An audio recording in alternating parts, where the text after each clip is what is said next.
Louis Vuitton is right up there when it comes to fashion brands, and do you know what that means? The company's net worth, or more precisely the worth of the people behind it, is unreal. Hello everyone, how are you all doing? Welcome back to our channel. Today we're going to take a look at Louis Vuitton's net worth from 2011 to 2022. Number 5. Started from the bottom? Let's rewind the clock back a little. The story of the man behind Louis Vuitton began right after the end of possibly the bloodiest war the world had ever seen. Jean-Etienne Arnault was born on the 5th of March, 1949, to a well-off family which was worth, well, what a well-off family would be worth during those times. Bernard was born to Jean-Léon Arnault, who owned a civil engineering company, which went by the name of Ferret-Savenel. Bernard was always an inquisitive child. The people around him were sure that he'd do great things by the time he grew up.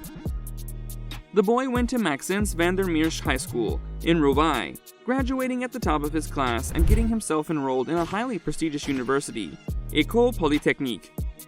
Bernard got his degree in engineering from there in 1971, which during those times was a pretty big deal. After that, the whole world was his arena. Number 4. Popping off his net worth.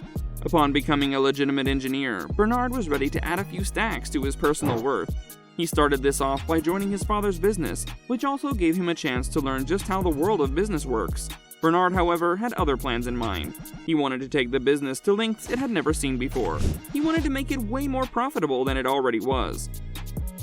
The first step of his plan was to convince his father to pretty much throw the construction part of the company out of the window, which was something his father actually took the young Bernard up on.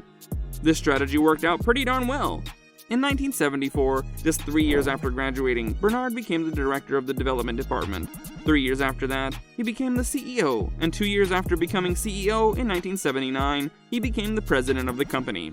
By this time, his net worth was well in the millions, but still, it was not nearly as much as it would go on to be. Number 3. Facing a few bumps down the road.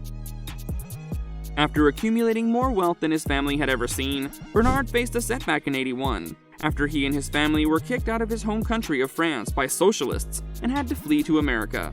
However, Bernard stayed persistent, even in another country, on a whole other continent.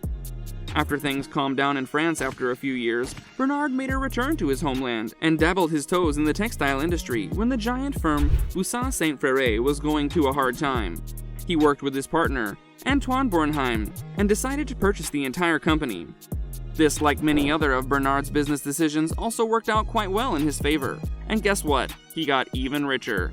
Bernard, after buying the company, went on to sell the majority of its shares aside from one. He kept one brand with himself, one brand he saw potential in. That brand was Dior. He became its CEO in 1985. Before we continue, make sure to like the video and hit the subscribe button if you're enjoying it. Also, press the bell icon so that you don't miss out on any of our upcoming content. Now, let's get back to what we were talking about. Number 2. Becoming the richest man in the world. Bernard thought he was at the height of his career with hundreds of millions of dollars to his name, but that's when another company caught his attention. We're talking about Louis Vuitton. Out of all the business moves Bernard made, investing in that company was most certainly his best one. The business tycoon invested in a joint share with the Guinness plc and got himself involved in Louis Vuitton. The next few years were the most successful ones of his career. He kept pouring more and more money into the company, taking over bit by bit, and then reaping its benefits until he became the owner of half the company's shares. After this, Bernard started to fire all the employees that weren't okay in his program and started hiring people who he thought could make the way the company operated more efficient, which they did. You see, the result of this was Bernard making more and more money. Number 1. His current net worth. Getting Louis Vuitton in his portfolio prompted Bernard to become a sort of business nomad. He would buy flourishing businesses, throw money into them, and take them to new heights, increasing his net worth. As of 2022, the man behind Louis Vuitton is the richest man on the planet, with a net worth of around a jaw-dropping $180 billion. But hey, the thing with Bernard is that the man isn't one of those greedy billionaires who hoards their wealth. He's a part of many philanthropic causes, which include humanitarian, medical, research, and scientific institutions all around the globe. So for what it's worth, he's doing good for the world with his behemoth of a net worth. With this, we come to the end of our video. Here was a look at the man behind Louis Vuitton's net worth over the years.